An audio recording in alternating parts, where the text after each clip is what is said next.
Hey, everybody. It's Mike Belcito here, co-founder of Product Collective. Thank you for bearing with us. We still might be having issues, so sorry for that if that's the case. I haven't been able to hear our guest, Mike, and Mike has awesome info to share with us today. So it will be frustrating if you all can't hear him too, but here's what we're going to do. We're going to give this a go. It could be that maybe I just can't hear him on my end. I actually have Mike pulled up on my phone here. Mike, if you don't mind, just say hello to everybody. We're going to see if anybody else can hear you. Hello, can you hear me? Hopefully you can. This is so frustrating. Oh, you can hear me. Everybody can hear. All right. So you want to know what? This is my fault because for some reason on my computer it's not allowing me to hear Mike. But if you can all hear Mike, that's totally all right. I unplugged and plugged back in. But thank you for that suggestion. It's okay though. We're gonna give this a go. Thank you for bearing with us here. I'm excited for this. I'm gonna keep Mike though, if that's okay, on my phone. So you might hear a little bit in the background. Maybe I'll mute my mic when he's talking. But hopefully that can work out really well. So thanks again. I'm gonna keep all of the introductions really short. But the only thing I'm gonna say is we do these product lunch sessions twice a month. We have some already planned. So we have Ash Moria, he's one of the speakers at Industry. So that's coming up. That's going to be great. Varun, who is a PhD candidate, he's one of the only PhD candidates in the country focusing on product management. So he actually did some academic research that he's going to share with us. So that'll be a little bit of a different product lunch session, but I'm really excited for that. And for those of you that haven't been a part of the Product Collective community, I definitely encourage you to join. We have a Slack channel of 4,000 product people. We'll let you know about, we have a newsletter that goes out every week. We'll let you know about upcoming events. We have a few of those coming up with our industry conferences. So anyway, with all that out of the way, I do want to welcome Mike. Mike, thank you so much for being. Oh, my pleasure. And thank you everybody for sticking around through these technical difficulties. It's moments like these when I'm embarrassed to work in the tech industry. Well, you want to know what? I believe it's not your fault, Mike. So it's all of us. It's check okay. that out on my end. But let's get right into it. You're with the company called User Testing, but obviously, you've become a bit of an expert about user testing. The active user testing, and I'm just curious personally. I've been involved with early stage startups. I've been involved with companies that are a little bit larger. Sort of at the scale up stage. What stage should user testing, be an activity for us as product people? Maybe you could just talk a little bit about. Yeah, glad to. And it's a great question to start off with because a lot of people get confused. They'll hear the word testing in our name, and what you usually tend to assume when you hear testing is, oh, okay, I should use this for beta testing, QA testing at the end of the development process. And so you wait and you do all the design on your app and everything, you get it built, and then you put it into user tests. And that's actually, a couple of people are saying, okay, some people can hear me and some people can't. All right, so sorry about that, guys, for those who can't. I'll keep talking for those who can. So actually doing user tests at the end of development is absolutely the wrong thing to do. It's a terrible mistake because this is not like QA testing. You're really using user tests as a quick and convenient way to get inside the heads of your customers. And so what you want to do is you want to do testing as early as possible. In the prototype phase, you can even use user tests when you're doing agile discovery. So before you've even figured out what the product is, you just want to interview customers about their problems and their lifestyles and what sort of things are they trying to deal with. And the user tests, don't even think of them as tests, think of them as interviews. They're a really convenient way to get feedback from your target customers very, very early. So you use it for discovery right at the start to get feedback from customers, and I can go into detail on exactly how to use it. You use it in the prototype stage to test mock-ups. You can even do sketches and stuff like that to get reactions to it. If you do that right, you can perfect the user experience before you even start to code, which then saves you time on development so you're not going back and changing things. If you do find for other reasons that you need to change part of the user experience during development, you can do some quick user tests to validate that you've made the right changes, that you haven't screwed something up. If you do it right, you do zero of these user tests after development. You can just focus on finding bugs. You don't have to sweat whether you got the user experience right because you know that you did. The other time you use it is after release, when you start getting analytics back, and you'll see something that you can't understand what's happening, like, oh, they got to the third screen and then they bailed. Why did they do that? They should have kept going. You could either guess and do a bunch of A/B tests and spend 6 months, or you can do some quick user tests, and those will enable you to then very rapidly find out what's going on, figure out what you need to fix, and then get back to business. So rather than using this after development, it's best to use this before and during, and then after release. Thank you. That's awesome. And let me ask you this: is there a time, like, as somebody that is doing this, like before the release and after the release, just like you had mentioned, how do we know what's enough? Like, is it possible to do too much? Maybe you could talk a little bit about that. I think it's possible to get diminishing returns.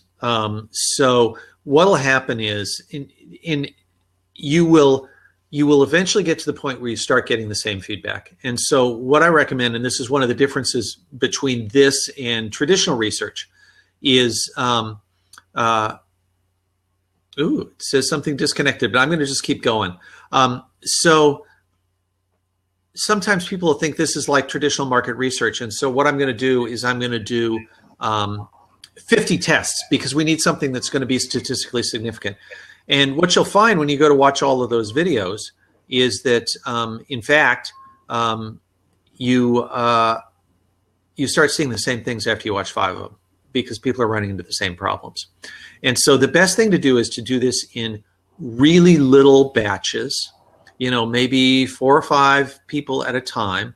Watch those, and as soon as you start to get pretty much the same feedback, stop. You found it. You found what you need to work on. Go fix it and then do some more tests. So it's really tiny iterations. It works well with Agile because you can set these things up and usually get videos back within a couple hours. So you can literally do something in the morning, test it out over lunch, and have some videos to watch when you get back. And so you can do really rapid iterations. And so tiny little samples to verify that you're doing the right thing, and then move forward to the next thing. That's the right sort of pattern to hit. That's great. And by the way, I can't hear you. Just meant. Oh, dang it. So our phone call dropped. We were using the phone call to try to do this. So what I need you to do, speaking to the host now, everybody else stay on. I need you to call me back on your phone. Okay. Okay, so he's going to do that. This is fun. It's an adventure. So anyway, guys, what you want to do is, there we go. All right. So try it again. Okay. Can you hear me, Mike? Great. Yeah. Awesome. Thank you. And everybody else, I think everybody can hear me. So again, sorry for the issues there. What I was going to also recommend everybody, you see an ask a question section. If you have questions, and some of you are doing this, which is great. I might go to some of this right now. If you have questions for Mike, I have loads, but I'd rather get to your questions. So you can ask them in the ask a question section. And I'd love to go to one right now. Somebody had asked the question, do you have any tips for user testing with users that they're not very enthusiastic about giving feedback? Maybe they're not so tech savvy. Like, how can we help pull out those awesome tidbits that we need from folks like that? Yeah, it's, a lot of times what people do is, even if the people who are testing for you are enthusiastic, they don't know how to speak aloud or to think aloud. They don't know how to speak aloud. But what they'll do is they'll stare at something and kind of think, and then they'll do something. And what you really want to do is coach them to just talk to me as you're going along. And that's whether the nice thing is, if you're doing it through user testing itself, we kind of coach them up ahead of time and they know that they need to behave this way. And so hopefully they're going to do the right thing. And if not, you can complain to us and we'll find you another tester. But if you're doing it yourself, what you want to do is just brief them ahead of time to just give me stream of consciousness. Talk about what you're thinking. Talk about what you're seeing.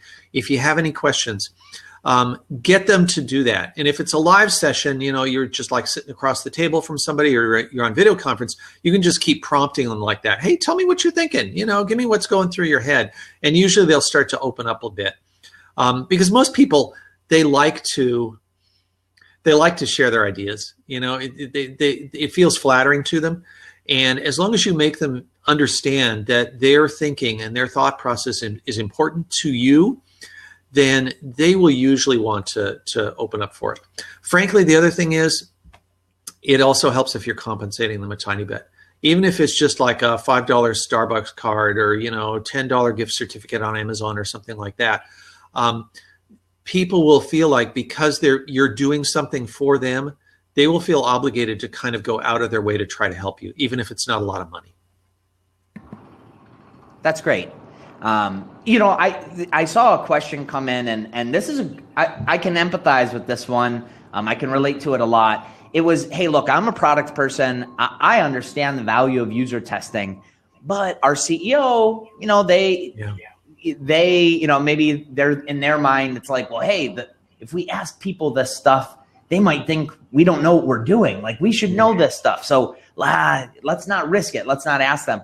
Is there a way to help sort of manage up within the organization so that we could get the value out of user testing, but also, get some champions internally for that?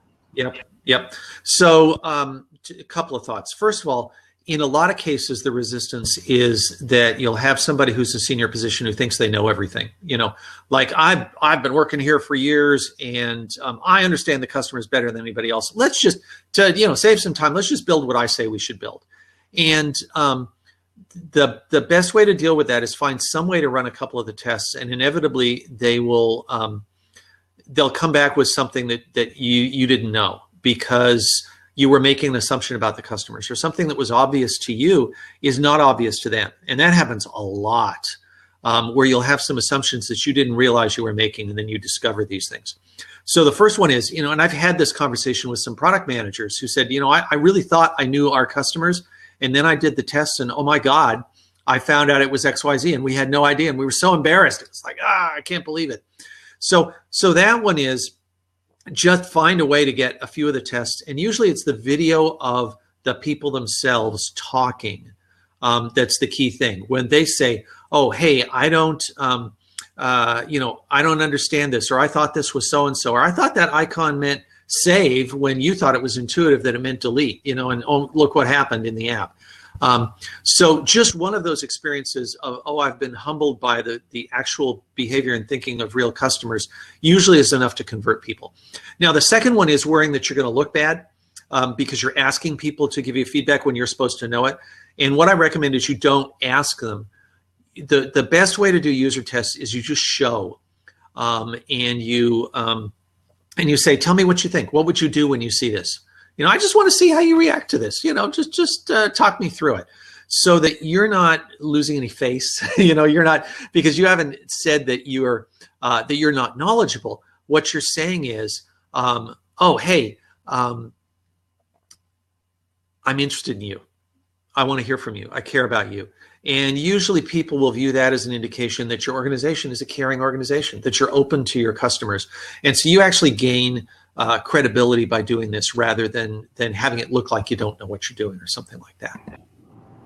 That's great. That's great. And I saw another question come through, and then in the chat, some folks were helping answer that question, which is just, hey, if our users are busy, our customers are busy, how do you get them to find the time, to actually do a user test? So just ideas for getting folks. And I know your company can help with that. If people are doing these on their own, though, do you have other ideas? And I want to call out in the chat, somebody had mentioned that they knew a UX person that will go to Starbucks and put a sign on the table that says, "I'll buy your drink for 5 minutes of discussion," which I thought that's one interesting way to get folks. Mike, I'm just curious, do you have other ideas as well? Sure.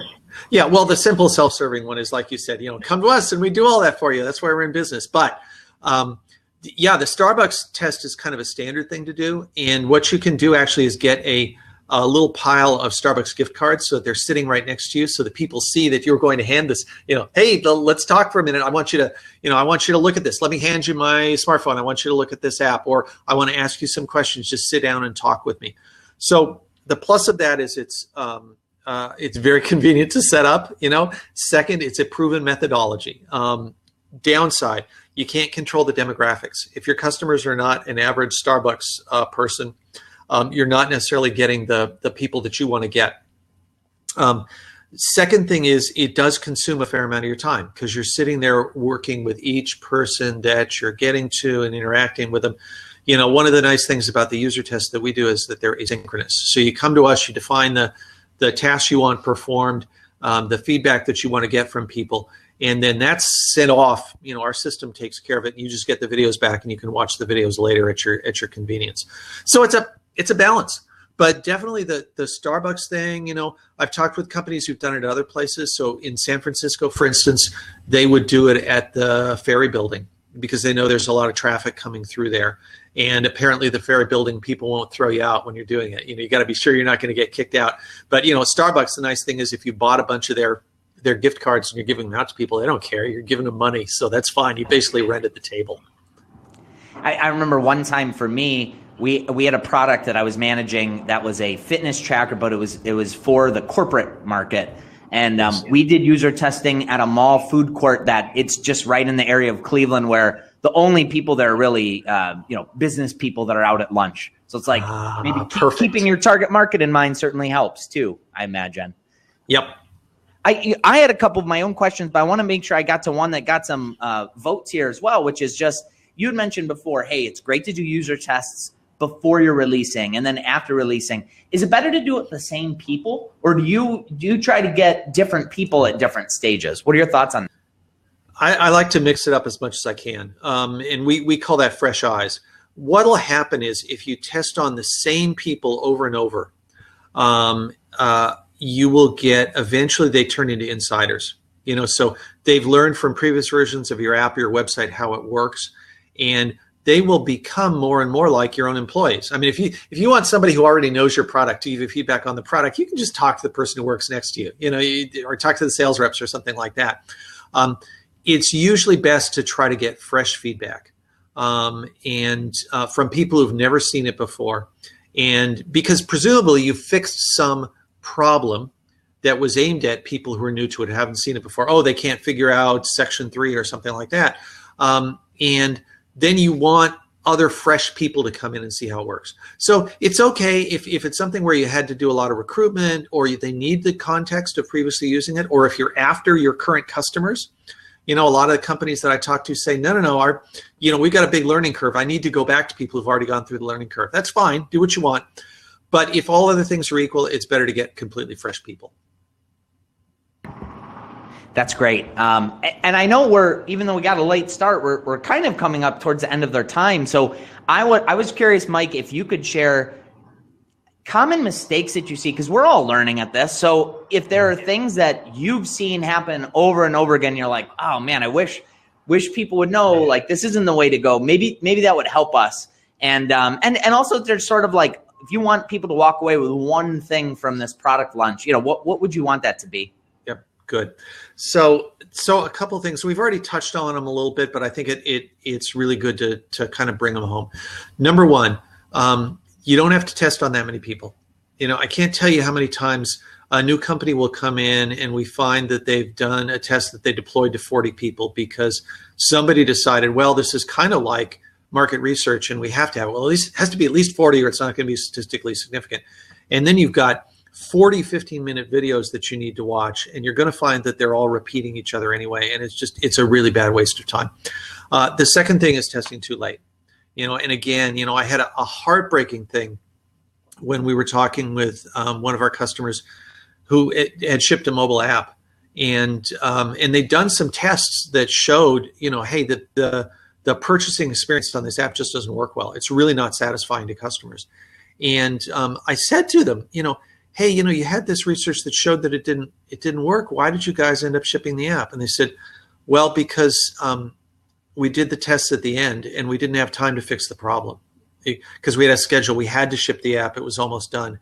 And so we just shipped it. And it's like, gosh, you could have saved all that effort if you'd just done those tests a little bit earlier on a prototype. So test early, test in tiny increments, and test often. That's the most important stuff. And really don't think of it as Don't think of it as testing. Think of it as getting feedback. That's really the key thing. Now, there was a second part to your question. I forgot what it was. I apologize. No, just like as we're wrapping up here, it's just what's the one thing you want to make sure that everybody remembers, when they walk away? Sure. So I think the other thing is this is a really, really flexible mechanism. So you can use what we call user tests to do anything from interviews to even ethnographics. So for instance, we had a company that they were one of the clothing companies aimed at teenage women.